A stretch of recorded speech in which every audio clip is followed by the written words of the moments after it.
"You are cursed." Those were the first words Kira remembered hearing as a child, whispered by her own mother with a mixture of fear and disgust as she traced the strange markings that wound across her daughter's skin like rivers of ink beneath the surface. The lines were not tattoos. They were not scars from any wound. They simply existed, black and intricate, spiraling from her left shoulder down her arm, across her ribs, disappearing beneath the fabric of whatever clothes she wore to hide. Them. The elders called them the mark of the Forsaken. The other children called her cursed. And Kira, after 23 years of being treated like a shadow in her own pack, had learned to call herself nothing at all. She existed in the spaces between, neither fully Omega nor fully anything else. Just a body marked by something no one understood and everyone feared. The morning King Thorn arrived in the village of Ashwood, Kira was doing what she always did, keeping her head down. She scrubbed the stone steps of the pack house, her hands raw from the cold water and harsh soap, her hair falling forward to hide her face. She heard the commotion before she saw anything. Horses, the thunder of hooves on packed earth, the sharp commands of warriors who moved with lethal precision. She did not look up. She had learned long ago that looking up, making eye contact, drawing any attention to herself, only invited pain. So she kept scrubbing, kept her eyes on the gray stone, kept breathing in the shallow, quiet way that made her invisible. Everyone to the square. Now. The voice of Alpha Marcus, the leader of her pack, rang out with an authority that sent villagers scattering from their homes and workshops. Kira's hands stilled on the brush, her heart hammered against her ribs. Gatherings meant scrutiny. Scrutiny meant someone might notice her. Someone might see. She wanted to slip away, to disappear into the forest as she often did, but Marcus's beta was already moving. Through the area, physically pulling people toward the central square. There was no escape. She stood slowly, wiping her wet hands on her worn dress, and joined the flow of bodies moving toward the heart of the village. The square was packed with people by the time she arrived, and Kira instinctively moved to the very back, pressing herself against the rough bark of an old oak tree. From here, she could see everything without being seen. The visiting party stood in the center of the square, and even from a distance, Kira could feel the power radiating from them. These were not ordinary wolves. These were warriors from the capital, from the king's own guard. Their armor was dark, polished to a mirror shine, and each one of them carried themselves with the kind of confidence that came from knowing they were the most dangerous thing in any room. But it was the man at the center of the formation who stole the breath from every person present. King Thorn. Even Kira, who had spent her life avoiding pack politics and royal gossip, knew his name. He was a legend. The youngest Alpha King in 3 centuries, crowned at 25 after leading a brutal campaign to unify the fractured wolf kingdoms under one banner. He was said to be ruthless in battle, brilliant in strategy, and completely unmated despite being 32 years old. The rumors whispered that he refused the mate bond, that he had rejected every suitable female presented to him, that he kept his heart as cold and locked as the iron vaults beneath his castle. Looking at him now, Kira believed every word. He was tall, easily a head above his own guards, with shoulders that spoke of raw power barely contained beneath his black coat. His hair was dark as midnight, cut short but not military precise, falling slightly across his forehead in a way that only emphasized the sharp angles of his face. But it was his eyes that made Kira's stomach twist with something she could not name. They were silver, not gray, not blue, but true silver, like molten metal. And they swept across the gathered crowd with an intensity that made grown warriors shift their weight nervously. This was a man who missed nothing. This was a predator assessing prey. "I seek something that was stolen from the royal archives 60 years ago," Thorn said, his voice carrying across the silent square without any need to shout. The timbre of it was deep, resonant, the kind of voice that demanded obedience without asking. A map. Not drawn on parchment or carved into stone, but something far more precious. A map recorded in bone. It was taken from the capital during the Schism Wars and has not been seen since. I have reason to believe it passed through this territory. Kira felt her markings burn. It was not painful exactly, but it was impossible to ignore. A heat that spread from her shoulder down through every line and curve of the intricate patterns that marked her skin.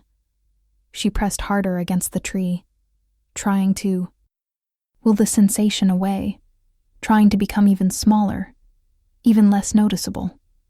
This had nothing to do with her. It could not have anything to do with her. Her markings were a curse, not a map. They were the reason she was nothing, no one, invisible. Alpha Marcus stepped forward, his posture respectful but wary. Your Majesty, we have heard of no such artifact in our territory. Our records go back 200 years. There is nothing about a bone map. Thorne's silver eyes fixed on Marcus with an intensity that made the Alpha visibly tense. Records can be incomplete. Memories can be selective. I am not here to ask permission, Marcus. I am here to search. You will provide access to your archives, your elders' collections, and any private holdings your pack members might have. My men will conduct a thorough investigation. The words were polite, but the tone was absolute. This was not a request. This was an order from a king to a subordinate, and everyone present understood the consequences of refusal. Marcus bowed his head in submission. Of course, Your Majesty. Whatever you need. My pack is at your service. Kira began to edge backward, moving with agonizing slowness toward the gap between buildings that would let her slip away unnoticed. The burning in her markings had intensified, a strange pulling sensation, as if something beneath her skin was trying to move, trying to respond to something in the air. She needed to leave. She needed to be anywhere but here. She had almost made it to the gap when a voice cut through the murmur of the dispersing crowd. You there. Stop. Kira froze. Every muscle in her body locked. She did not turn around. She could not turn around. If she was very still, very quiet, maybe whoever had spoken was talking to someone else. Maybe she was still invisible. The girl by the oak tree, I said stop. The voice was closer now, and with a sinking certainty that felt like drowning, Kira recognized it. One of the king's guards. She turned slowly, keeping her eyes down, her shoulders hunched, making herself as small and non-threatening as possible. The guard was striding toward her, his hand resting on the pommel of his sword. Come here. She moved forward on trembling legs, acutely aware that every eye in the square had turned to watch.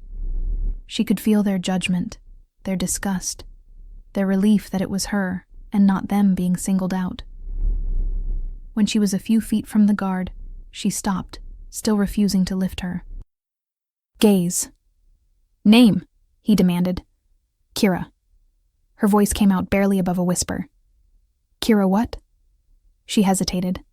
She did not have a family name. Omegas without families, without value, did not get that dignity. Just Kira. The guard made a sound of disgust. Show me your arms. Kira's blood went cold. Her arms, the markings.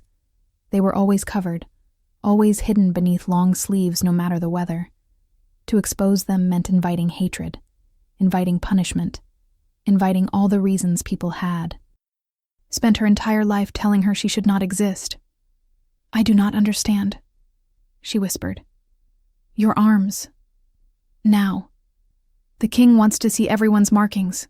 Pack tattoos, identification scars, anything. It is part of the search. She could not breathe, could not think. Her hands shook as she slowly pushed up the sleeves of her dress. First the right arm, which bore only the faint marks of old burns from kitchen work, and then the left. The moment her left arm was exposed, the guard's expression changed. His eyes widened. His hand tightened on his sword hilt. What in the name of the moon is that? He breathed. The markings were impossible to miss. They covered her entire arm from shoulder to wrist, intricate black lines that wove and spiraled in patterns that seemed almost deliberate, almost like writing in a language no one had spoken in centuries. The burning sensation was stronger now, and Kira watched in horror as the lines seemed to shimmer slightly in the afternoon light, as if they were responding to being seen. "It is nothing," she said quickly, desperately. "It is a birth defect. A curse. Please, I need to go. I have work." "Marcus." The guard's voice cracked like a whip. "Marcus, get over here, now."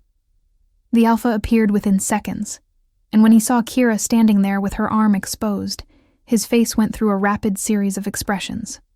Shock, recognition, fear. "This is no concern of yours," Marcus said to the guard, his voice tight. "She is nobody. Omega with a deformity. She has nothing to do with royal business." But the guard was not looking at Marcus anymore. He was looking past him, and Kira followed his gaze with a sense of doom settling over her like a physical weight. King Thorn was walking toward them. The crowd parted before him like water around stone, people actually stumbling over themselves to get out of his path. His silver eyes were locked on Kira with such focused intensity that she felt pinned in place, a butterfly on a collector's board. She could not move, could not run, could not do anything but stand there as the most powerful Alpha in the known world, close the distance between them with purposeful strides. When he was close enough that she could see the flecks of darker gray in his silver irises, close enough that his scent hit her like a physical force, pine and winter frost and something darker, something that made her wolf whimper inside her chest. He stopped. "Look at me." The command was soft, but it was absolute. Kira's eyes lifted against her will, drawn by the sheer force of his presence. The moment their gazes met, the world tilted. It was not a metaphor. Reality actually seemed to shift, to realign itself around this single point of connection. Kira felt something snap into place inside her chest, a bond she had never felt before, had never expected to feel, blazing to life with such intensity that she gasped aloud. The mate bond, impossible, inconceivable, but undeniable. She saw the recognition in Thorn's eyes, saw silver flare to almost white as he felt it too. And for one heartbeat, she saw something that looked like shock, like vulnerability, cross his features. Then his expression shuddered, became cold and controlled once more. But his voice when he spoke carried an edge she could not identify. "Your arm. Give it to me." She extended her left arm without thought, without the ability to refuse him. His hand closed around her wrist, and at the contact of his skin. Against hers, the markings flared with heat and light. Kira cried out, stumbling forward, and Thorn caught her with his other arm, steadying her against his chest. Through the shock and confusion, she felt his sharp intake of breath, felt the tension in his entire body as he stared down at her arm. The markings were glowing now, a soft silver-blue light that pulsed in time with her heartbeat, and as Thorn's fingers traced the lines with a gentleness that seemed at odds with everything she had. Heard about him, shapes began to emerge from the pattern. Mountains, rivers, stars in specific constellations, landmarks. The map was revealing itself. "Impossible," Thorn whispered, but his voice carried across the silent square. "The lunar map. It is real. And it is alive." He looked down at Kira, and the intensity in his silver eyes made her feel like she was being seen for the first time in her entire life. Truly seen. Not as a curse, not as a mistake, but as something that mattered. Something important. "Who are you?" he demanded. "Where did you get these markings?" "I was born with them," Kira managed to say, though her voice shook. "They have always been there. I do not know what they are. I do not know what they mean." Thorn's grip on her wrist tightened fractionally. "You do not understand what you carry. This is not a curse. This is the lunar map, created by the first moon goddess herself and entrusted to her daughter, the first queen of the wolves. It was said to be lost when the royal bloodline died out 300 years ago. But if you carry it, if it is written into your very skin, then you are not nobody. You are the last descendant of the lunar queens. The square erupted in chaos. Gasps, shouts of disbelief. Alpha Marcus stumbled backward as if physically struck. But Kira barely heard any of it over the roaring in her own ears. Descendant of queens. Her. The cursed Omega who scrubbed floors and hid in shadows. It was madness. It had to be madness. No, she breathed. That cannot be true. You are wrong. I am nothing. I am no one. I am cursed. Thorn's expression softened, just slightly, and when he spoke again, his voice was low enough that only she could hear. You are my mate, and you are far more than you have been allowed to believe. But right now, you are in danger. Every wolf who knows the legends will want what you carry. Some to protect it, others to destroy it. You are coming with me. It was not a request. Before Kira could process what was happening, before she could argue or resist, Thorn released her wrist and swept her up into his arms as if she weighed nothing. She gasped, instinctively clutching at his coat, and felt his arm tighten around her back, holding her securely against his chest. Marcus, Thorn said, his voice carrying the full weight of royal command. Consider your pack under my direct protection. No one speaks of what happened here today. No one. If word of this leaks and I discover the source came from Ashwood, I will return, and it will not be a pleasant visit. Marcus bowed so low his forehead nearly touched the ground. Yes, Your Majesty. You have my word. My pack's silence is guaranteed. Thorn nodded once, then turned and strode toward his horse, still carrying Kira. His guards fell into formation around them without need for orders, creating a protective barrier. As they moved through the crowd, Kira saw faces she had known her entire life staring at her with expressions ranging from awe to envy to naked hatred. She saw the head Omega, the woman who had spent years making Kira's life miserable, looking like she might be sick. She saw the warriors who had mocked her looking suddenly uncertain. She saw her own mother, standing at the edge of the crowd, her hand pressed to her mouth, tears streaming down her face. Their eyes met, for one brief moment, and in that moment, Kira understood something she had never quite put into words before. Her mother had known. Had. Always known that the markings meant something. Had spent Kira's entire life lying to her, hiding her, treating her like garbage to keep her safe, or perhaps to keep herself safe from the implications of what Kira truly was. The betrayal of it hit harder than any physical blow, and Kira looked away first, burying her face against Thorn's chest as he lifted her onto his massive black stallion and mounted behind her in one fluid motion. His arms came around her, caging her against his body as he took the reins, and despite everything, despite the fear and confusion and world-tilting revelations, Kira felt something she had not felt in years. Safe. In the arms of a king she did not know, she felt safe. If you are enjoying this story, do not forget to leave a like and subscribe to the channel for more emotional stories like this one. The ride to the capital took 3 days, and by the end of the first day, Kira was certain of 3 things. First, that King Thorn was the most confusing man she had ever encountered.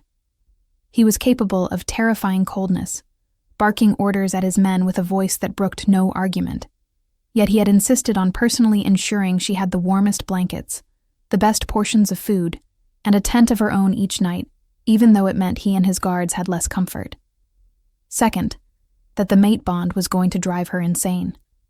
Every time Thorn came near her, every accidental brush of hands, every moment his scent surrounded her, the bond sang. In her chest, demanding acknowledgement, demanding closeness, demanding things she did not understand and could not begin to process. And third, that she was absolutely, completely unprepared for any of this. They traveled fast, but not recklessly, and Thorn kept the group small. Just 6 guards, all of them clearly chosen for their loyalty and discretion. They spoke little, these men, but Kira noticed the way they watched the tree line, the way their hands never strayed far from their weapons. They were expecting trouble.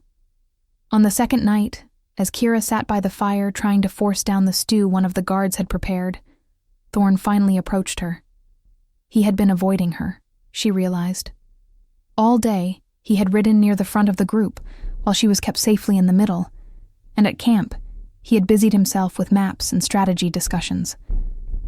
But now, as the others settled into their watches and sleep rotations, he crossed the clearing and lowered himself onto the log. Beside her, the silence stretched between them, not quite comfortable, but not hostile either. Finally, without looking at her, Thorn spoke. "You must have questions." Kira nearly laughed. Questions. She had 1,000 questions, 1,000,000. But the one that came out was quieter, more vulnerable than she intended. Why did you not reject the bond? The moment you felt it, you could have severed it. Everyone knows you refuse all mates. So why not me? Thorn's jaw tightened, and for a moment thought he would not answer. Then he turned to look at her, and the expression in his silver eyes was complicated. "I have spent 12 years avoiding the mate bond," he said quietly. "I have rejected 17 suitable females, endured the judgment of my council, and accepted that I would rule alone. Do you know why?" She shook her head. "Because of a prophecy. When I was 20, a seer told me that my fated mate would be the death of me, that I would love her so completely, so desperately, that I would sacrifice everything, including my kingdom, to keep her. That my love would make me weak, and that weakness would be my end." Kira's breath caught. "So you avoided the bond to protect yourself, and your kingdom?" Thorn nodded slowly. "For 12 years, I believed that was the right choice. The smart choice. Then I saw you standing in that village square, looking like you wanted to disappear, and the bond snapped into place with such force that I nearly fell to my knees. In that moment, I understood something the prophecy did not make clear. Refusing the bond does not protect you from destiny. It only delays it. And when destiny catches up, it hits twice as hard." He reached out slowly, giving her time to pull away, and traced one finger along the glowing lines of the map on her arm. "You are my mate, and you are the heir to a bloodline that was supposed to be extinct. Both of those facts make you extraordinarily dangerous to me, but they also make you impossible to abandon. So no, I did not reject the bond, but I cannot accept it either. Not yet. Not until I understand what it means. What you mean." Kira looked down at their hands, at the way his finger followed the lines of the map with reverent care, and felt something crack open inside her chest. "I do not want to be your death," she whispered. "I do not want to be anyone's death. I just want to understand what I am. What these markings mean. Why I was treated like garbage my entire life when apparently I am supposed to be royalty. None of this makes sense." Thorn's hand closed around hers, and the contact sent warmth flooding through the bond. "When we reach the capital, there is someone you need to meet. The Keeper of Archives. She is the oldest living wolf, nearly 400 years old, and she remembers the time before the lunar queens fell. If anyone can tell you what you are, what you carry, it is her. But Kira..." He waited until she looked up at him. "You need to prepare yourself. Knowledge has a price. Understanding who you really are might be harder than living in ignorance. Are you ready for that?" She thought about her mother's tears, about the years of cruelty and isolation, about the way she had learned to make herself invisible just to survive. She thought about the feel of Thorn's arms around her, the strange rightness of it, the way the bond hummed between them even now. I have spent 23 years being afraid, she said quietly. Afraid of my markings. Afraid of being seen, afraid of existing. I am tired of being afraid. So yes, I am ready. Something flickered in Thorn's eyes. Respect, maybe, or something warmer. Good, he said simply. Then he stood, and the loss of his presence beside her felt like a physical cold. Get some rest. Tomorrow we reach the capital, and your life changes forever. Whether for better or worse remains to be seen. He walked away before she could respond, disappearing into the darkness beyond the firelight. But Kira sat there for a long time, staring at the glowing lines on her arm, wondering what price knowledge would exact, and whether she was truly as ready as she had claimed. The capital city of Lunaris was unlike anything Kira had ever imagined. Ashwood had been a village of perhaps 300 wolves, wooden buildings clustered around a central square, dirt roads that turned to mud when it rained. Lunaris was a sprawling metropolis of stone and steel and glass that stretched as far as she could. See, towers rose toward the sky, connected by bridges that defied physics. The streets were paved with smooth stone that actually glowed faintly in the fading afternoon light, and everywhere she looked there were wolves, thousands of them, warriors and merchants and craftsmen and scholars, all moving with purpose through the organized chaos of the capital. But it was the palace that stole her breath. It sat at the heart of the city like a crown jewel, all white stone and silver spires that caught the light and threw it back in dazzling patterns. The walls were carved with the history of the wolf kingdoms, massive reliefs showing battles and alliances and the rise and fall of dynasties. As they approached the main gates, Kira felt the weight of history pressing down on her, the awareness that she was about to enter a place where queens had once walked, queens whose blood supposedly ran in her veins. The guards at the gate saluted Thorn with fists over hearts, and the massive doors swung open without a word being spoken. They rode directly into a courtyard that was larger than Kira's entire village, where dozens of servants and officials immediately swarmed forward. Thorn dismounted first, then reached up to help Kira down, and she tried not to notice the way conversation stopped when people saw his hands on her waist, the way speculation rippled through the gathered crowd like wind through wheat. Dismissed, Thorn said sharply, and the courtyard cleared with impressive speed. He kept his hand on the small of Kira's back as he guided her toward a side entrance, away from the grand front doors where she imagined official delegations were received. I am taking you to my private wing, he said quietly, as they walked through corridors that seemed to glow with embedded light. You will have quarters connected to mine. It is the most secure part of the palace, and the only place I can guarantee your safety until we understand what we are dealing with. Kira wanted to argue, wanted to say she did not need his protection, but the truth was she had no idea what she needed. Everything was happening too fast. 3 days ago she had been scrubbing floors. Now she was walking through a palace with a king at her side, supposedly the heir to a bloodline of queens, supposedly destined to be the mate of the most powerful alpha in the world. It was too much. It was all too much. Thorn must have sensed her distress, because he stopped walking and turned to face her, his hands coming up to grip her shoulders gently. Breathe, he commanded, and she obeyed without thought. 1 breath. 2. 3. I know this is overwhelming, but you are stronger than you think. You survived 23 years being treated as less than nothing. You can survive this. What if I cannot? The words came out small, frightened, and she hated how weak she sounded. What if I am not who you think I am? What if the markings are just some cosmic accident and I really am nothing? Thorn's grip tightened, and he leaned down until they were eye to eye. Then you are still my mate, still under my protection, still worth more than anyone in that miserable village ever gave you credit for. But Kira, I do not believe in accidents. Not ones this significant. You are meant to be here. The question is why, and we are going to find out.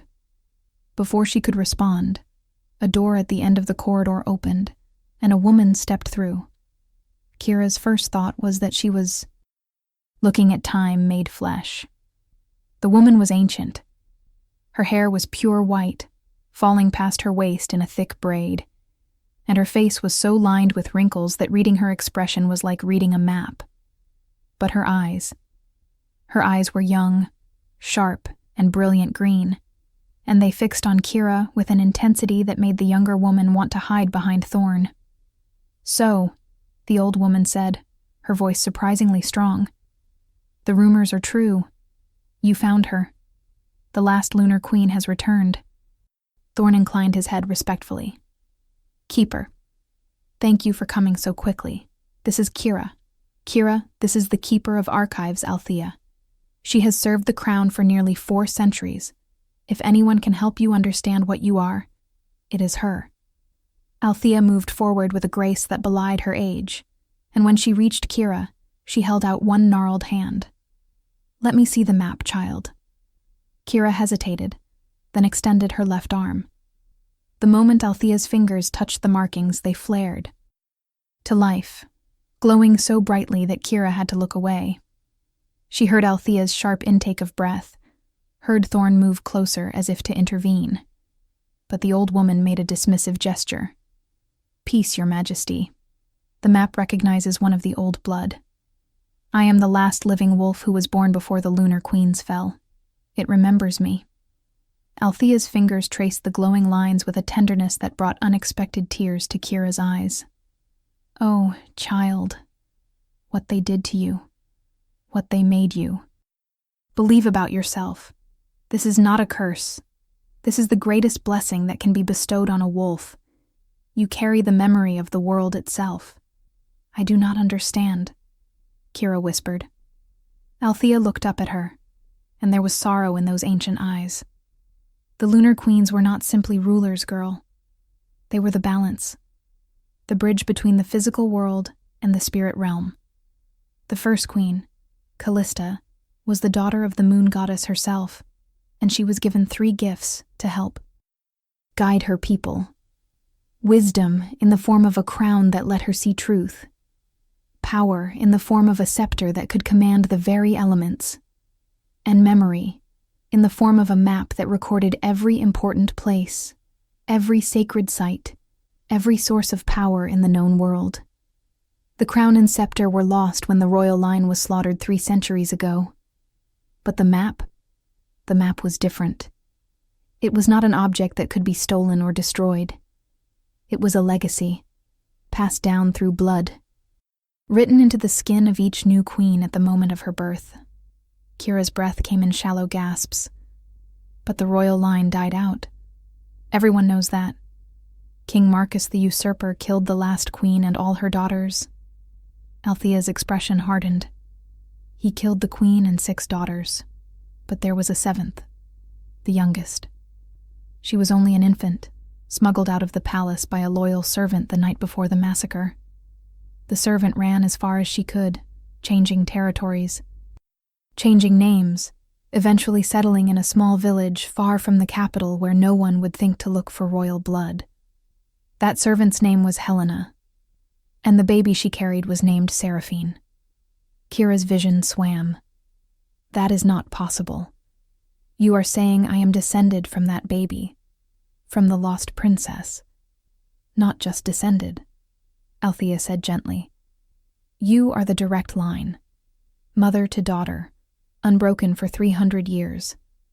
Your great-great-grandmother was Seraphine, and each generation, the map tried to emerge, tried to claim its heir, but it could not, because the bloodline was in hiding. The power was dormant. Until you. You are the first in 10 generations born with enough latent power for the map to fully manifest. You are not cursed, Kira. You are the true heir to the lunar throne." The world tilted. Kira's knees buckled, and if Thorn had not been there to catch her, she would have hit the floor. He lowered them both down, keeping her cradled against his chest, while she tried to process what she had just heard. True heir. Lunar throne. daughter of the moon goddess's bloodline. It was insanity. It was impossible. But the markings on her arm glowed with truth, pulsing in time with her racing heart, and she knew, with a certainty that went bone deep, that Althea was not lying. What do you think will happen next? Leave your predictions in the comments below. How? Kira finally managed to ask. How did no one know? How did my family hide for 300 years? Althea settled herself onto a nearby bench with a sigh. Because they were very, very careful. And because the world wanted to believe the royal line was dead. It was easier that way. Cleaner. King Marcus established a new order, and no one wanted to challenge it. But your family carried the secret, passed it down mother to daughter, always with the warning to hide, to stay small, to never draw attention. Your mother knew what you were the moment you were born with the map visible on your skin. She must have been terrified. Kira thought of her mother's face, twisted with fear and disgust when she looked at her marked daughter. Thought of the years of coldness, of being pushed aside, of being told she was cursed. She hated me, Kira said flatly. She treated me like I was diseased. Althea's expression softened. She was afraid, child. Fear makes people cruel. She knew that if anyone recognized the map, if anyone made the connection, you would be killed. Every descendant of the Lunar Queens has been hunted for 3 centuries. Marcus's line has held power for so long because they systematically eliminated any potential threat to their claim.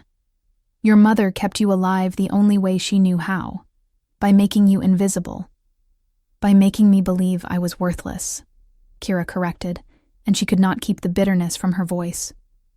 Thorn's arms tightened around her. What is done is done. The question now is what happens next. He looked at Althea. If word of this gets out, every power-hungry alpha in the 7 kingdoms will come for her. Some will want to use her. Others will want to eliminate the threat to the current order. And still others will want to claim her for themselves, to legitimize their own grabs for power by mating the true heir.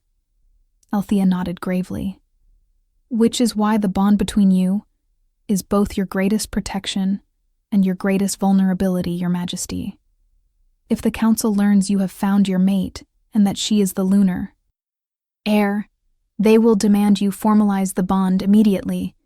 Use it to strengthen your claim, to unite the old power with the new. But they will also fear her, fear what she represents. There will be those who argue she is too dangerous to live. Prophecy or no prophecy. What prophecy? Kira demanded, looking between them. Thorn mentioned it before, but he did not explain. What does it say? Thorn exchanged a long look with Althea, and the old woman inclined her head, giving him permission to speak. When I was crowned 12 years ago, Thorn began slowly, the High Seer performed the traditional blessing ritual. But in the middle of the ceremony, she went rigid. Her eyes rolled back, and she spoke in a voice that was not her own. She said, "The lone wolf will find his moon, and in her light, he will burn. He will sacrifice crown and kingdom, blood and bone, for love that should not be. And when the burning is complete, the old queens will rise, and the world will be remade." She collapsed immediately after, and did not remember speaking. But the words were witnessed by 200 nobles and recorded by the royal scribes. Kira stared at him. "And you think that prophecy is about me? About us?" Thorn's silver eyes held hers. I did not want to believe it. I spent 12 years running from it. But yes, I think you are my moon. And I think this, all of this, is the beginning of whatever the prophecy meant by burning and remaking. He stood, lifting Kira with him and setting her gently on her feet.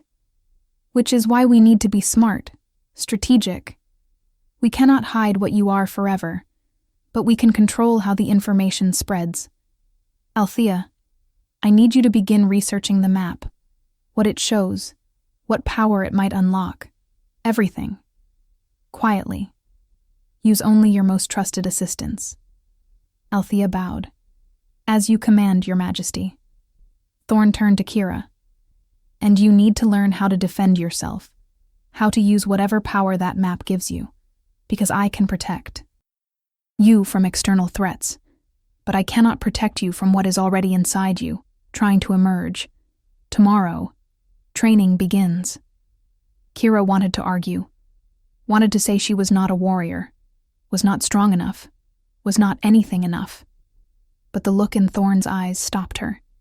He believed she could do this, and after a lifetime of being told she was worthless, having someone believe in her, especially someone like him, was a gift she could not dismiss. All right, she said quietly. Tomorrow, we train. The next 3 weeks passed in a blur of physical and mental exhaustion. Thorn had not been exaggerating when he said training would begin. She woke before dawn each day to work with his personal guard, learning basic combat forms, how to fall without breaking bones, how to use her smaller size as an advantage. Her body, soft from years of menial labor that required endurance but not strength, slowly began to change. Muscles developed where she had only had skin and bone. Her reflexes sharpened. She stopped flinching every time someone moved suddenly near her. In the afternoons, she worked with Althea, learning the history of the lunar queens, studying ancient texts written in languages she did not speak, but that the map on her arm seemed to understand, translating through sensation and instinct, rather than words. And in the evenings, she was with Thorn. They did not speak much during these times. He would work on correspondence or strategy while she read, both of them sitting in the comfortable silence of his private study, the fire crackling between them. But the mate bond pulled tighter with each passing day, demanding acknowledgement, demanding consummation. Kira felt it like a constant ache in her chest, a yearning that grew stronger every time Thorn's scent surrounded her, every time his hand brushed hers in passing. She knew he felt it too, saw it in the way his jaw tightened when she entered a room, the way his eyes tracked her movements with predatory focus, the careful distance he maintained between them as if afraid what would happen if that distance collapsed. It was Althea who finally explained what was happening. The bond is trying to complete itself, she told Kira one afternoon as they sat in the archives, surrounded by books older than kingdoms. For wolves, especially alpha wolves, the mate bond is not just emotional. It is physical, spiritual, a literal connection between souls. Refusing to complete it causes pain for both parties. The longer you wait, the worse it becomes. Eventually it can drive wolves mad, make them dangerous to themselves and others. How long can we wait? Kira asked, her voice barely above a whisper. Althea looked at her with sympathy. Most bonded pairs cannot last more than a moon cycle before the drive becomes overwhelming. It has been 3 weeks. You have perhaps another week, maybe 2 if you are both extraordinarily strong-willed, before the bond demands completion. Or severance. Can it be severed now, after this long? Althea hesitated. Technically, yes. But severing a bond this strong, especially for an alpha king, would cause damage. Emotional scarring that might never fully heal. It is not recommended unless absolutely necessary. Kira leaned back in her chair, pressing her palms against her eyes. He is afraid the prophecy will come true, that loving me will destroy him, destroy his kingdom. How am I supposed to accept a bond with someone who sees me as a potential apocalypse? Perhaps, Althea said gently. The real question is how he is supposed to accept a bond when he has spent his entire reign putting duty before everything else. Thorn was raised to be a weapon child, trained from birth to lead, to conquer, to never show weakness. Love is the ultimate weakness for a man like him. It is not you he fears. It is what feeling for you might make him become. Before Kira could respond, the door to the archives burst open. One of Thorn's guard stood there, his face pale. "The king requests your presence immediately. Both of you. The council has called an emergency session." Kira's stomach dropped. What happened? The guard's jaw tightened. Lady Seraphine has returned from her northern campaign, and she has demanded an audience with the king about his unmarried status and the succession crisis it creates. Althea cursed, actually cursed, which was so shocking coming from the dignified keeper that Kira almost laughed. Almost. Seraphine. Of course it would be her. "Come, child. We need to get you presentable. If that woman is stirring the pot, things are about to get very complicated very quickly. If you want to see how this story ends, make sure you are subscribed with notifications on." Lady Seraphine was everything Kira was not. Tall, elegant, devastatingly beautiful with silver blonde hair that cascaded down her back like a waterfall, and eyes the color of ice. She wore armor like it was a ball gown. And when Kira entered the council chamber behind Althea, Seraphine's gaze swept over her with the kind of dismissive assessment that made Kira feel like she was back in Ashwood, being evaluated and found wanting. The council chamber was massive, with a table that could seat 40 wolves carved from a single piece of black stone. Thorn sat at the head, his expression carved from the same stone as the table, giving nothing away. Around him sat the various lords and ladies who advised him, the power brokers of So. The wolf kingdoms, and every single one of them was staring at Kira with varying degrees of curiosity, suspicion, and hostility. "Ah," Seraphine said, her voice like honey over steel. "The mysterious guest I have heard so much about. Tell me, Your Majesty, who is this girl who warrants accommodation in your private wing? Surely such an honor should be reserved for someone of significant rank. Or is she merely a new servant who has caught your eye?" The insult was delivered with a smile, but it landed like a slap. Kira felt her face heat, felt the old shame rising up, the voice in her head that said she did not belong here, that Seraphine was right to look at her like dirt on expensive shoes. But then she felt Thorn's power flare, felt his anger ripple through the mate bond like thunder, and she realized he was furious. "Watch your tongue, Seraphine," Thorn said, his voice deadly quiet. "You may have won battles in my name, but that does not give you the right to insult my guests. This is Kira, and she is under my personal protection. That is all the rank she needs." Seraphine's eyes narrowed fractionally, but she inclined her head in acknowledgement. "Of course, Your Majesty. Forgive my rudeness. I was merely surprised. You have never before taken a personal interest in an Omega." The way she said Omega made it sound like an insult, like something distasteful. And Kira felt her wolf stir inside her for the first time in weeks, a growl building in her chest that shocked her with its ferocity. She was not an Omega. Not really. She had never shifted, never connected with her wolf. But the blood of queens ran in her veins, and her wolf knew it, recognized it, and was not pleased about being dismissed. Before Kira could do something stupid like challenge a trained warrior in front of the entire council, Thorn stood. "Enough. Seraphine, you called this session to discuss succession. Make your point." Seraphine smiled, and it was not a kind expression. "Very well. You have ruled for 12 years without taking a mate, without producing an heir. The law is clear. If you reach your 35th year without securing the succession, the council has the right to select your mate for you, or to call for a trial by combat to determine if you are fit to continue ruling. You turn 35 in 6 months. We need a solution." The chamber erupted in murmurs. Thorn's expression did not change, but Kira felt his rage through the bond, a white-hot fury barely contained. "The law also states that the king has until his dying breath to secure an heir. I am not dead yet, Seraphine, and I will choose my own mate in my own time." Seraphine's smile widened. "Then perhaps it is time you made that choice, Your Majesty. The nobles are restless. The packs are questioning your commitment to the future of the kingdom.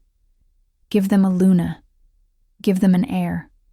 Or give them a reason to doubt your fitness to rule. It was a challenge. A very public, very deliberate challenge to Thorn's authority. And every eye in the room turned to see how he would respond. Thorn's silver eyes swept the council, and Kira saw the calculation there, the strategic mind weighing options and outcomes. When he spoke, his voice carried the weight of absolute authority. Very well. If the council requires an answer, I will give one. I have found my fated mate. She stands before you now. Kira is the last surviving heir of the Lunar Queens, descended directly from Queen Callista herself. She carries the lunar map in her very skin, marking her as the true heir to the throne that existed before any of our lines.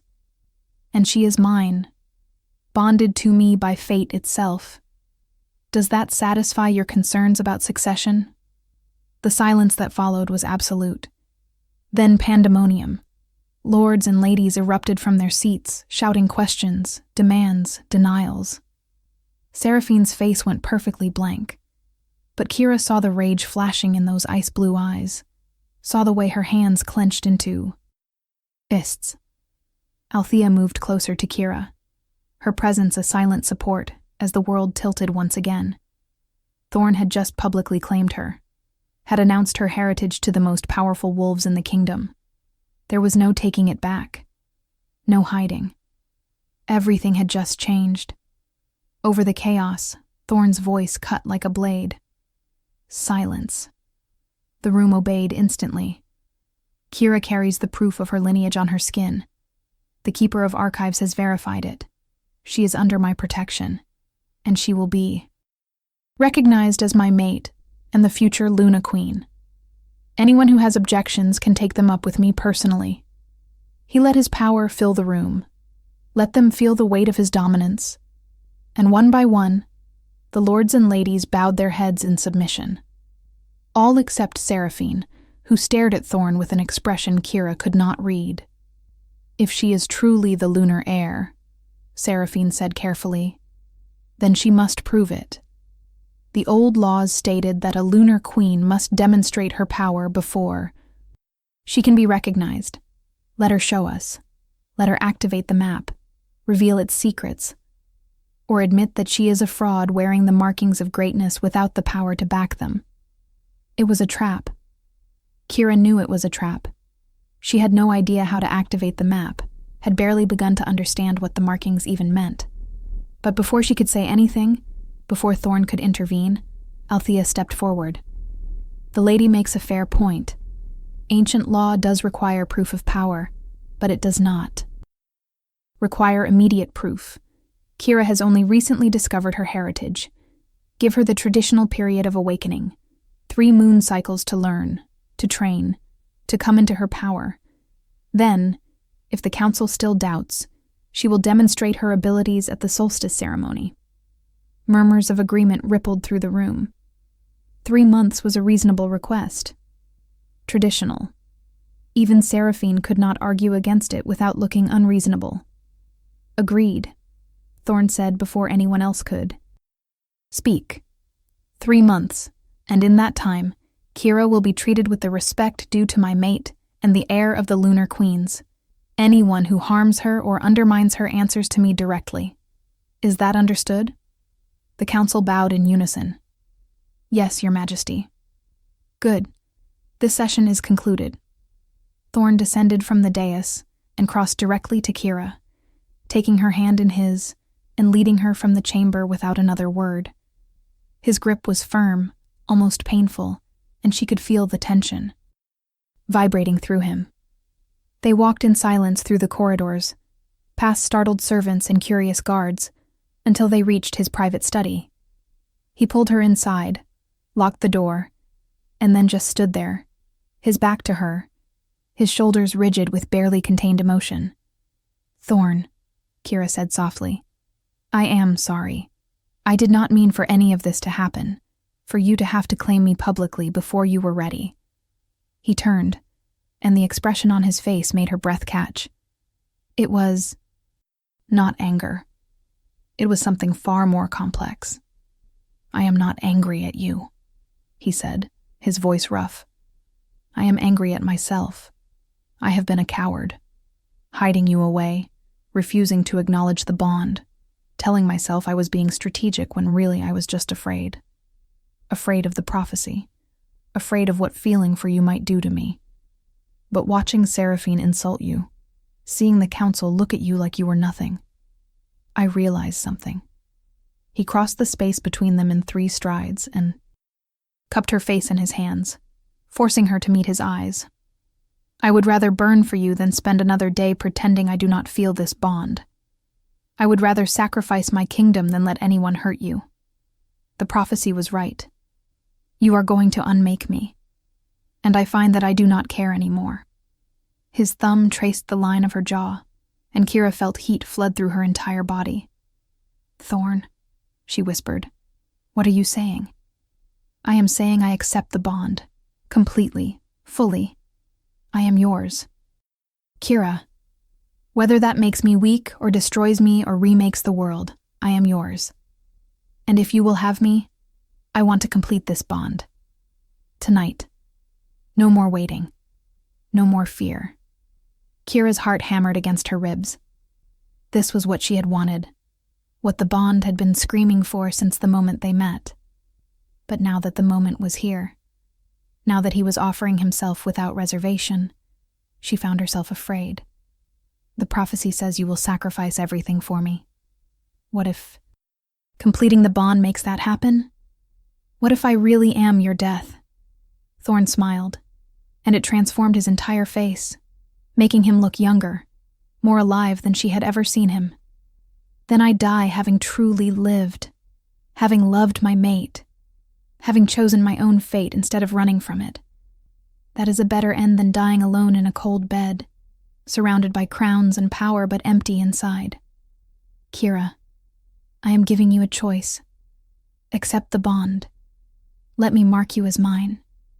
Let me show you what it means to be cherished.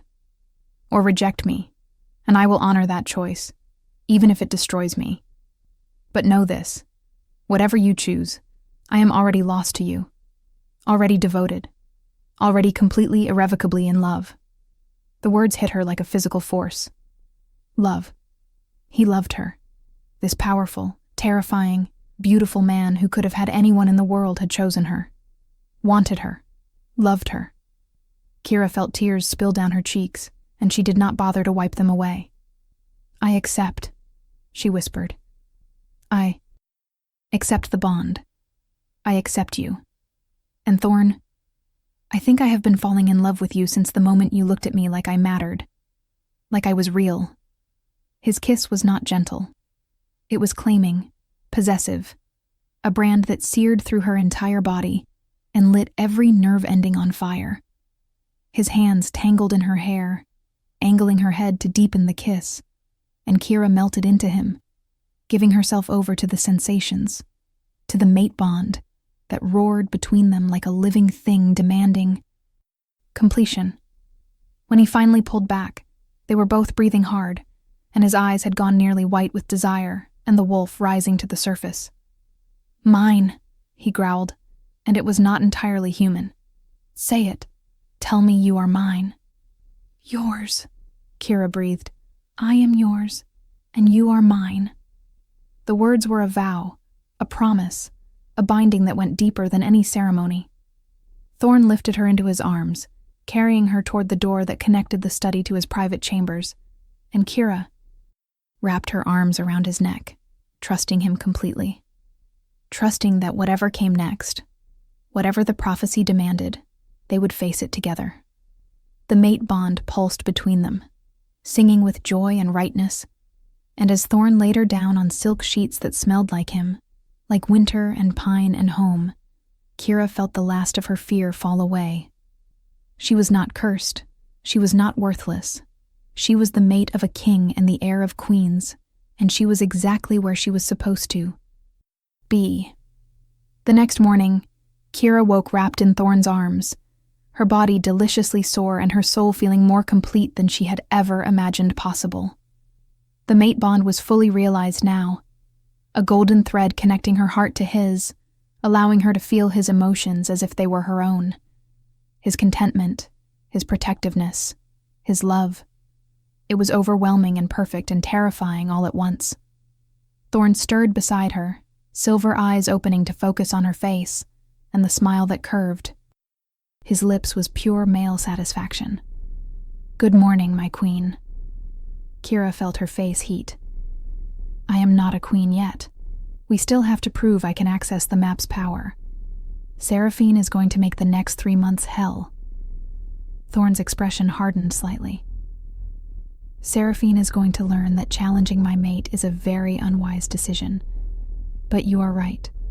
We have work to do. The map chose you, but you need to learn how to use it, how to unlock what it contains. And we only have 3 months." Before the solstice ceremony, he pressed a kiss to her forehead, then reluctantly disentangled himself from her and rose to dress. "Althea will work with you today. I have council meetings I cannot avoid. But tonight, we dine together. And tomorrow, we will make a formal announcement of our bond to the kingdom." Kira sat up, pulling the sheet around herself. "Thorn, are you certain about this? Once we announce it, there is no going back. You will be tied to me. And if I fail to prove my power, if I embarrass you in front of the council, it will damage your rule." He turned to look at her, and the intensity in his gaze stole her breath. "I have never been more certain of anything in my life. You are my mate, my queen. And nothing, not prophecy, not politics, not Seraphine or the entire council combined, will change that. Trust me, Kira. Trust that I know what I am doing." She wanted to. Moon above, she wanted to trust him, to believe that love could be enough to overcome ancient prophecies and political intrigue. But the small, frightened part of her that had been beaten down for 23 years whispered doubts, whispered that she was not enough, would never be enough, that eventually he would see the truth and regret ever claiming her. Thorn must have sensed her spiraling thoughts through the bond, because he crossed back to the bed and tilted her chin up. "Stop. Whatever you are thinking, whatever your past is telling you, it is wrong. You are enough. More than enough. And I will spend every day for the rest of our lives proving it to you." Then he kissed her again, slower this time, tender, and Kira felt the doubts quiet under the weight of his devotion. When he finally left to attend his meetings, she lay back on the bed and stared at the ceiling, her fingers unconsciously tracing the glowing lines of the map on her arm. The map that made her special. The map that made her a target. The map that would either prove she was worthy of being a queen or expose her as a fraud. No pressure, she thought wryly. Just the fate of the entire kingdom resting on whether or not she could figure out how to use ancient magic no one had accessed in 300 years. What could possibly go wrong?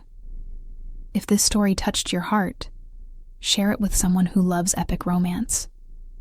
Tell me in the comments, did you see this ending coming? The weeks that followed were the hardest of Kira's life, but also the most transformative.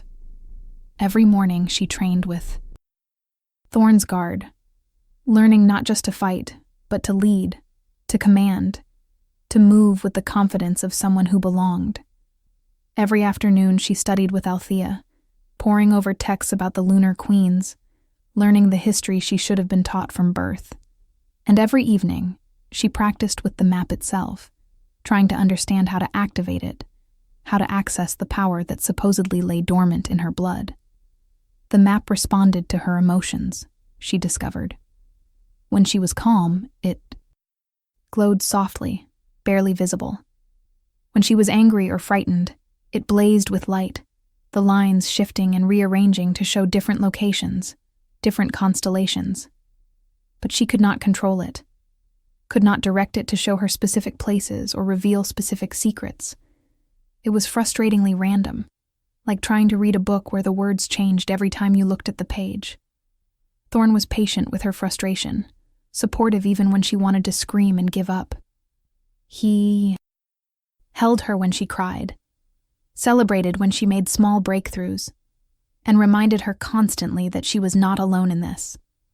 The bond between them grew stronger every day, and Kira found herself relying on it, drawing strength from his certainty even when she had none of her own. But not everyone was supportive.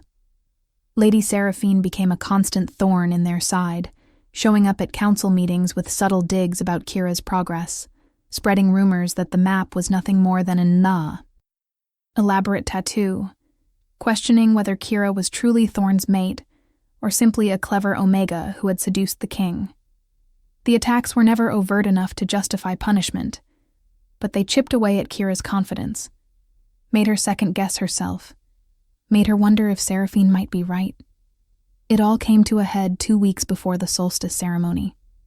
Kira was in the training yard, working through sword forms with one of the guards, when Seraphine appeared at the edge of the practice area. She watched in silence for several minutes, her ice-blue eyes tracking every movement, and when the guard called for a water break, she approached. "You have improved," Seraphine said, and it sounded like an accusation. "The Omega who could barely lift a sword 2 months ago now moves like a warrior. Almost impressive. Almost." Kira wiped sweat from her forehead and forced herself to meet Seraphine's gaze. "If you have something to say, just say it. I am tired of your veiled insults." Seraphine smiled, sharp and cold. "Very well, I will be direct. You are a liability. The king was one of the strongest rulers we have had in generations before you arrived. Now he is distracted, weakened, so focused on protecting you that he is neglecting his duties. The northern territories are restless. The eastern pacts are questioning his authority.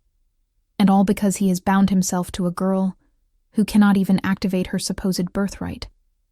Kira felt anger flare hot in her chest, felt the map on. Her arm began to glow in response. "Thorn is stronger now than he ever was. The bond between us enhances his power, not diminishes it. You just cannot stand that he chose me instead of you." The moment the words left her mouth, Kira knew she had struck a nerve. Seraphine's carefully controlled expression cracked, revealing raw fury underneath. "You know nothing," Seraphine hissed. "I have served Thorn for a decade, fought his battles, secured his borders, earned my place at his side. And then you appear out of nowhere with your convenient prophecy and your pretty markings, and suddenly I am cast aside. You are nothing. A pretender, wearing the skin of queens." Before Kira could respond, Seraphine moved, faster than Kira had ever seen anyone move, her hand shooting out to grab Kira's marked arm. The contact sent a shock through Kira's system, and the map exploded with light, so bright that both women cried out. For a moment, just a moment, Kira saw something. A vision. A memory. Contained within the map. A great hall filled with wolves, and at the center, a woman wearing a crown of silver and moonstone, her skin covered in the same glowing markings that decorated Kira's arm. Queen Callista, the first lunar queen, and she was speaking, her voice echoing across centuries. The map is not a tool. It is a legacy. A record of every sacred place, every source of power, yes. But more than that, it is a test. Only the worthy can unlock its secrets. Only those who are willing Sacrifice. to choose love over power, duty over ambition, can command it. My daughters, know this. The map will choose its own bearer, and when it does, trust that choice. For the moon goddess herself guides the selection. The vision faded, and Kira stumbled backward, gasping. Seraphine released her arm, looking shaken, and for a moment, they just stared at each other. "You saw it too," Kira said. It was not a question. Seraphine nodded slowly. "I saw. The first queen. She was magnificent." Voice held something Kira had never heard from her before. Awe. Respect. But then Seraphine's expression hardened again, walls slamming back into place. "It changes nothing. Vision or no vision, you still have to prove you can control the map, and you are running out of time. She turned and walked away without another word, leaving Kira standing in the training yard, her arms still glowing, her mind racing. That night, Kira told Thorn everything. About the confrontation, about the vision, about what Queen Callista had said. He listened without interrupting, his face thoughtful, and when she finished he was quiet for a long moment. "Sacrifice," he finally said. "Choose love over power. That is what she said?" Kira nodded. "What does it mean? What sacrifice? I do not have any power to give up." Thorn looked at her, and there was something in his silver eyes that made her breath catch. "I think the sacrifice is not yours, Kira. I think it is mine." Before she could ask what he meant, there was a sharp knock on the door. Thorn frowned, crossing to open it, and Kira heard Althea's voice, urgent and worried. "Your Majesty, you need to come to the archives immediately. I have found something critical about the map and the solstice ceremony." They followed Althea through the midnight quiet palace to the archives, where the old woman had spread ancient texts across every available surface. "Here," she said, pointing to a passage written in the old tongue. "I was researching the solstice ceremony, trying to understand what would be required of Kira, and I found this. It is not just a demonstration of power. It is a ritual. The Lunar Queen must use the map to find and open the Gateway of Souls." "The Gateway of Souls," Thorn repeated. "I have never heard of it." Althea's expression was grim. "Because it has been sealed for 3 centuries, ever since the last queen died. The Gateway is the connection between the physical world and the spirit realm. It is where the moon goddess herself can be called upon, where the old magic flows strongest. The Lunar Queens were the guardians of the Gateway, the only ones who could open it and channel its power. When Queen Callista's line was slaughtered, the Gateway sealed itself. No one has been able to access it since." Kira felt cold understanding wash over her. "And at the solstice ceremony, I am expected to open it. To prove I am the true heir by reconnecting the physical and spirit realms." Althea nodded. "Yes, and if you fail, the Council will have grounds to declare you a fraud, to strip you of your title and dissolve your bond with Thorn." Thorn's hand found Kira's, squeezing tightly. "Then she will not fail. We have 2 weeks. Teach her what she needs to know." But Althea was shaking her head, and there were tears in her ancient eyes. "You do not understand, Your Majesty. Opening the Gateway requires a sacrifice. The old texts are clear. To restore the connection between worlds, the lunar Queen must offer what she holds most precious, something of such value that its loss would break her. That is the price of power." Kira felt the world tilt. What she held most precious. There was only one answer to that. Thorn. The bond between them. Her mate. The sacrifice Queen Callista had spoken of in the vision. She would have to choose between her power and her love, between being the Lunar Queen and being Thorn's mate. The prophecy suddenly made terrible sense. Thorn would sacrifice his kingdom for her, and she would have to sacrifice him to claim her throne. The burning was not death, it was loss, and in that loss, the world would be remade. "No," Thorn's voice was absolute. "No, there has to be another way, another interpretation. I will not let her make that sacrifice." But Kira knew, with a certainty that went soul deep, that there was no other way. The moon goddess had set the terms centuries ago, and they were not negotiable. She could be Thorn's mate, bound to him. Forever, living in the shadows while Seraphine and others questioned her legitimacy. Or she could be the true Lunar Queen, with all the power and responsibility that entailed, but alone, without the bond that had become as essential to her as breathing. The choice was impossible, but it was hers to make. The final 2 weeks passed in a blur of desperate research and mounting dread.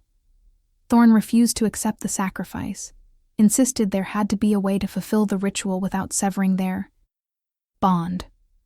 Althea searched every text, every fragment of lore she could find. But the message was always the same. The gateway demanded the greatest sacrifice. And for Kira, that was Thorn. Seraphine, somehow sensing blood in the water, increased her campaign against Kira, rallying members of the council who were still skeptical, spreading doubt about whether someone so young, so inexperienced, could truly be the heir. The pressure mounted from all sides, until Kira felt like she could barely breathe. The night before the solstice ceremony, Kira stood on the balcony of Thorn's chambers, staring out at the city spread below. Behind her, she heard Thorn approach, felt his presence through the bond before his arms came around her waist, pulling her back against his chest. "Whatever happens tomorrow," he said quietly, "know that I do not regret any of it. Finding you, claiming you, loving you. Even if we burn, it will have been worth it." Kira turned in his arms, looking up at his beloved face. "Thorn, I need to tell you something. About what I have decided." She felt him tense, felt his reluctance to hear this through the bond, but she pressed on. "I cannot ask you to give up your kingdom. Your people need you. The wolf world needs you. So tomorrow, when I face the gateway, I am going to offer the sacrifice. I am going to sever our bond. No." The word was flat, final. "I will not allow it. I would rather see the gateway remain closed. Rather let the council declare, than lose you." Kira cupped his face in her hands. "And I would rather endure a lifetime alone than watch you destroy yourself trying to protect me. Do you not see? This is the prophecy. You would sacrifice your kingdom for me. But I can sacrifice us for the kingdom. I can make the choice that saves everyone, even if it destroys me. That is what a true queen would do." Thorn's eyes blazed silver white, his wolf rising to the surface. "You are not just a queen. You are my mate. Mine. And I am not letting you go."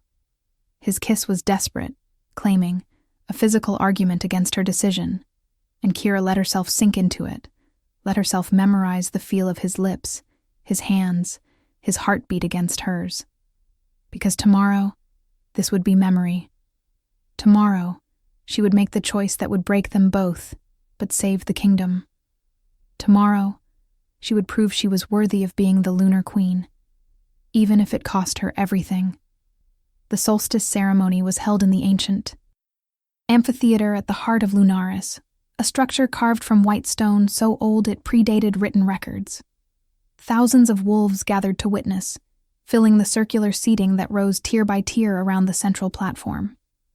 The council sat in places of honor, with Seraphine positioned prominently among them, her ice-blue eyes fixed on Kira with predatory focus. Kira stood at the center of the platform, wearing the traditional robes of the Lunar Queens, white silk embroidered with silver, thread that matched the markings on her skin. Her hair had been woven with moonflowers, and around her neck hung a pendant shaped like a crescent moon. She looked every inch a queen, and inside, she was absolutely terrified. Thorn stood to the side, not on the platform, but close enough that she could see him, could feel him through the bond. He had not spoken to her since last night, had not accepted her decision, and the anguish radiating through their connection was almost unbearable. Althea approached, carrying an ancient text, and began to recite the ritual words in the old tongue. Kira understood them through the map, through the blood memory that ran in her veins. She was being asked to prove her worth, to demonstrate that she was the true heir of Queen Callista, to open the gateway of souls and restore the connection between worlds. The map on her arm began to glow, responding to the ceremonial words, and Kira felt power rise inside her like a tide. This was it. The moment. Everything changed. She closed her eyes and reached inward, toward the map, toward the legacy written in her skin. "Show me," she thought. "Show me the gateway. Show me how to fulfill my destiny." The map responded instantly, lines of light spreading from her arm across her entire body, illuminating her from within. The crowd gasped, and Kira opened her eyes to find she could see differently now. See the world as the Lunar Queens had seen it. The physical and spiritual realms overlapping, connected, by threads of power that ran through everything. And there, beneath the platform where she stood, she could see it. The gateway, a swirling vortex of silver light, sealed by chains of magic that had held for 3 centuries. To open it, she needed to break those chains. And to break the chains, she needed to offer the sacrifice. Her heart, her bond, her mate. Kira looked at Thorn, found him staring at her with such fierce love, such absolute devotion, that it nearly broke her resolve. She could stop this, could refuse, could walk away and live a life bound to him, even if it meant never claiming her true power. It would be enough. He would be enough. But then she thought of Seraphine's words. You are a liability. And she thought of all the wolves who needed a strong queen, who needed the balance restored, who needed someone willing to make the hard choices. She thought of the prophecy. He will sacrifice crown and kingdom for love. And she realized the only way to prevent that, to save him from himself, was to make the sacrifice herself. She turned to face the crowd, her voice ringing out clear and strong. I am Kira, daughter of the Lunar Queens, and I accept the price of power. She reached through the bond, that golden thread connecting her to Thorn, and began to sever it. The pain was instant and excruciating, like tearing her own heart from her chest. She heard Thorn roar, felt him surge forward, but Althea and the guards held him back as Kira forced herself to continue. Each breath was agony. Each heartbeat felt like it might be her last. But she did not stop, did not hesitate. She cut the bond, strand by strand, even as she felt Thorn's anguish mixing with her own, even as she heard him screaming her name. And the moment the final thread severed, the moment they were no longer connected, the chains around the gateway shattered. Silver light exploded upward from beneath the platform, a column of pure power that shot into the sky and tore through the veil between worlds. The crowd cried out in awe and terror as the spirit realm became visible, overlapping with the physical world in a dazzling display of magic. Kira stood at the center of it all, her entire body glowing, the map pulsing with power, and she heard a voice that was not quite sound, not quite thought. Well done, daughter of my daughter. You have proven yourself worthy. You chose duty over desire, the many over the one. You have earned the title of Lunar Queen. The voice was ancient, powerful, and unmistakably divine. The moon goddess herself. But Kira felt no triumph, no joy, only the terrible empty void where her bond with Thorn had been. She had succeeded. She had opened the gateway. She had proven she was the true heir. And the cost had been everything. As the light faded, as the gateway stabilized and the spirit realm settled back into harmony with the physical world, Kira collapsed to her knees. She was vaguely aware of the crowd erupting in cheers, of the council bowing before her, of Seraphine's expression of shock and grudging respect. But all she could focus on was Thorn, who had broken through the guards and was running toward her. He dropped to his knees beside her, pulling her into his arms, and she felt nothing through the place where the bond had been. Just emptiness. Just loss. What have you done? Thorn whispered, and his voice was broken. What have you done? Kira looked up at him, seeing her own devastation reflected in his eyes. I saved you, she said simply. I saved all of us. This is what being queen means. This is the sacrifice. Then the darkness at the edges of her vision closed in completely, and she knew nothing more. Kira woke in a bed that was not her own, in a room she did not recognize. Her body ached in ways that had nothing to do with physical injury, a bone-deep exhaustion that spoke of magical depletion. She tried to sit up and found she barely had the strength. A figure moved in the shadows of the Room. And then Althea was there, pressing a cool hand to Kira's forehead. Easy, child. You have been unconscious for 2 days. Your body and soul are still recovering from the ritual. Thorn, Kira managed to say. Where is Thorn? Althea's expression turned sad. He has not left your side except when forced to attend to critical duties. But Kira, you need to understand. What you did, severing the bond, it hurt him terribly. And yourself. Broken mate bonds do not simply heal. The damage is permanent. Kira closed her eyes against the wave of grief. She had known the cost, had accepted it. But knowing intellectually that she would lose Thorn, and actually living in a world where she could not feel him, could not sense his presence, was 2 very different things. Does the council accept me now, as the Lunar Queen? Althea nodded. You opened the gateway. You fulfilled the prophecy. Even Seraphine cannot deny your legitimacy now. The coronation is scheduled for the new moon, 3 weeks from now.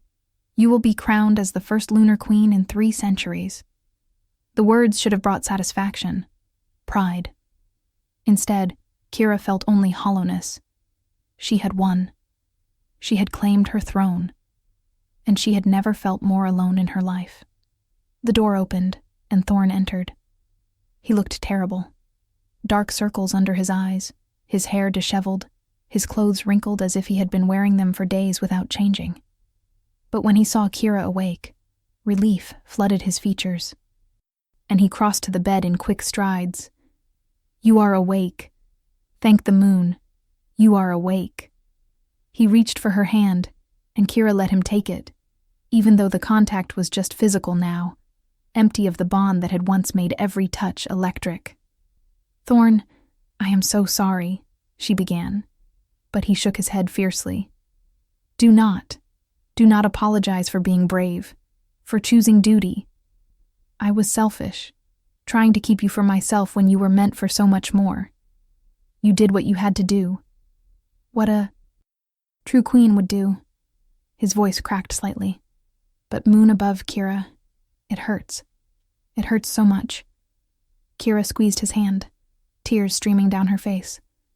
I know. I feel it too. Or rather, I feel the absence of it. The place where you used to be is just empty now. But Thorn, this was the only way. If I had not severed the bond, you would have destroyed yourself, trying to protect me from the prophecy. This way, you are free. Free to rule without the weight of a mate bond that was supposed to kill you. Thorn's laugh was bitter. Free. Yes.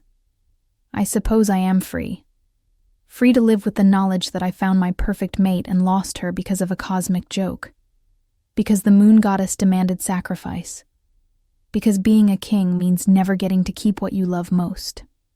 He lifted her hand to his lips, pressing a kiss to her knuckles. But I want you to know something. Bond or no bond, mate claim or no mate claim, I love you. I will always love you. And I will stand beside you as your king, as your partner, for as long as you will have me. We may not have the bond anymore, but we have choice. And I choose you. Every day. I will choose you. The words shattered something inside Kira, and she pulled him down into an embrace, burying her face in his shoulder as they both wept. For what they had lost. For what they had gained. For the impossible position the prophecy and the gateway had forced them into. They stayed like that, until Althea gently cleared her throat, reminding them they were not alone, and even then, Thorn was reluctant to let go. The weeks that followed were strange. Kira was crowned Lunar Queen in a ceremony that drew representatives from every wolf pack in the known world. She wore the silver crown that had been forged for Queen Callista herself, spoke the oaths that bound her to her people, and felt the weight of centuries settling onto her shoulders. She was everything her mother had told her she could never be. Powerful, recognized, royal, and yet the victory felt hollow without the bond, without that connection to Thorn that had made everything else bearable. They tried to make it work, tried to be partners without the mate bond to tie them together. And in many ways, they succeeded. Thorn was an excellent advisor, helping Kira navigate court politics and establish her authority. Kira used the map to locate ancient sites of power, to reconnect with aspects of wolf magic that had been lost for centuries. Together, they began to rebuild what had been broken, to create a new order that honored both the old ways and the new. But without the bond, without that fundamental connection, there was always a distance between them, a gap that neither could cross. They shared a bed sometimes, seeking comfort in physical closeness. But it was not the same, could never be the same. And Seraphine, perhaps sensing weakness, continued to circle like a predator. She had pledged loyalty to Kira as the true queen, but her words were always carefully worded, her support conditional. She made it clear, in subtle ways, that she believed a queen without a mate bond was vulnerable, that Kira's sacrifice, while admirable, had left her incomplete. The council seemed to agree, pushing for Kira to take a formal consort, to secure the succession, to fully legitimize her rule through marriage. But Kira refused. She had sacrificed her bond with Thorn for this throne. She would not compound that loss by tying herself to someone else. 6 months after her coronation, on a night when the moon was dark and the palace was quiet, Kira stood once again on the balcony where she had made her decision, where she had told Thorn she would sever their bond. She felt his presence before she heard him. That familiar warmth that was no longer connected by golden threads, but was still, somehow, recognizable. He joined her at the railing, and for a long moment, they just stood in comfortable silence, looking out over the sleeping city. "Do you regret it?" Thorn finally asked. "The choice you made, the bond you broke." Kira considered the question carefully. Did she regret it? "No," she said slowly. "I regret the pain it caused. I regret what we lost, but I do not regret choosing duty over desire. The gateway needed to be opened. The balance needed to be restored. If I had chosen differently, if I had kept the bond and let the kingdom suffer, I would be haunted by that choice every day for the rest of my life. This way, at least I know I did the right thing. The hard thing. The thing a queen is supposed to do." Thorn nodded slowly. "I cannot say I do not regret it. I do. Every day. Every moment I am near you and cannot feel you through the bond. It is like losing you all over again. But I understand why you made the choice. And I respect it. You are everything a lunar queen should be, Kira. Strong. Brave. Willing to sacrifice for the greater good. I am proud of you, even if it breaks my heart." Kira turned to face him, reaching up to touch his cheek. "We could try, to rebuild something, without the bond. People have relationships without mate bonds all the time. We could choose each other, actively, deliberately, every day." Thorn covered her hand with his, leaning into the touch. "I would like that, I think. But Kira, I need to be honest with you. The broken bond has changed me. I am not the same man I was. There is a part of me that is just empty now, hollowed out where you used to be. I do not know if I can be what you need, what you deserve. You are exactly what I need," Kira said fiercely. "Bond or no bond, you are my partner, my king, my love. That has not changed just because the magic is gone. The choice to love you was never about the bond. It was about you, about who you are. And that has not changed either." Thorn pulled her into his arms, holding her tightly, and Kira felt his breath hitch. "Then we will try," he whispered. "We will build something new. Ours, something that not dictated by prophecy or magic or the demands of the moon goddess. Just ours." As they stood there, wrapped in each other's arms under the dark moon, Kira felt something shift inside her. Not the bond. That was truly gone. severed beyond repair. But something else. Something quieter but no less profound. Understanding. Acceptance. The knowledge that love did not always come in perfect packages, did not always follow the rules laid out by fate. Sometimes love was choosing each other, despite the obstacles, despite the pain, despite the broken pieces that could never quite fit back together the way they once had. And maybe that was enough. Maybe that was what the prophecy had really meant.